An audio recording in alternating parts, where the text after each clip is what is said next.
Tonight, lethal support. As U.S. officials warn, Beijing may soon supply weapons to Russia to use in Ukraine. But already there are signs that China is providing crucial help to prop up Putin's forces. Will Ripley has more in this Outfront investigation. What will it take to stop the suffering, the senseless slaughter of Russia's unprovoked war on Ukraine? 1 year in, President Vladimir Putin has a problem. Ammo is running low. The U.S. government says Russia will run out of serviceable ammunition this year. Moscow denies they have a fading arsenal, forcing their military to conserve unless they get help. Help the U.S. and NATO say could come from China. To date, we have seen Chinese companies, and of course in China there's really no distinction between private companies and the state. We have seen them provide non-lethal support to Russia for use in Ukraine. The concern that we have now is based on information we have that they're considering providing lethal support.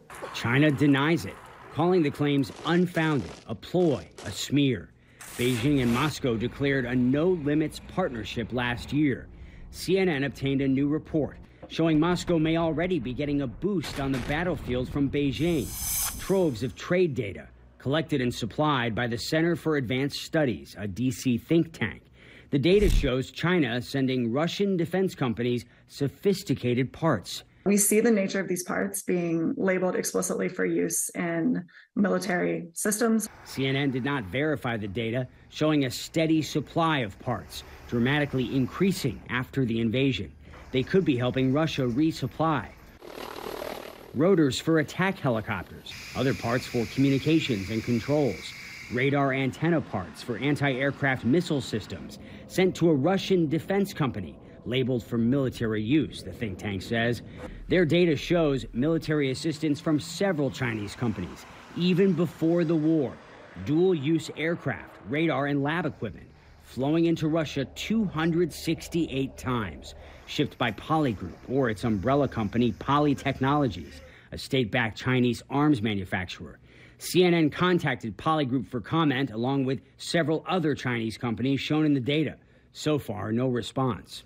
Any trade between a sanctioned Chinese state-owned defense company and a Russian-sanctioned defense company during wartime, any trade really at all, is indicative of a growing partnership that should potentially be of concern. The data implies deepening cooperation. The U.S. suspects China of creeping closer and closer to fully supporting Russia's war. The consequences for Ukraine could be catastrophic. Sudden inflow of Chinese weapons into the Russians could fundamentally shift the dynamics in Moscow's favor. When asked about allegations of backing Moscow, Beijing blames Washington, saying it's the U.S., not China, providing a steady stream of weapons on the battlefield.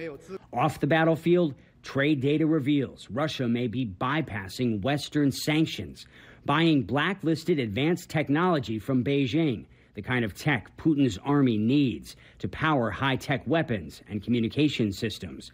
Why would China risk so much for Russia? It's in their interest to have a Russian victory and to have the United States and its allies humiliated. Russia's president and China's top diplomat meeting in Moscow Wednesday, just 2 days after President Biden's surprise trip to Kyiv. Democracy and autocracy, a fight for the future of Ukraine, and perhaps the free world.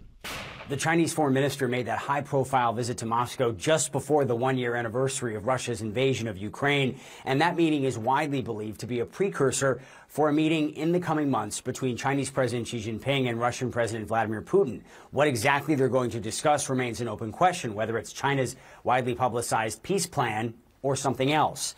But what is clear is that this cooperation, this tie between Russia and China remains rock solid.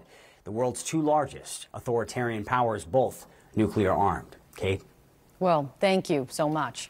And CNN has reached out to Russia for comment on this report, but hasn't gotten a response. Kremlin spokesman Dmitry Peskov pushed back on reports of ammunition shortages, though, telling the Wall Street Journal this, that Russia has enough technological potential to ensure its security and conduct the special military operation. This potential is constantly being improved.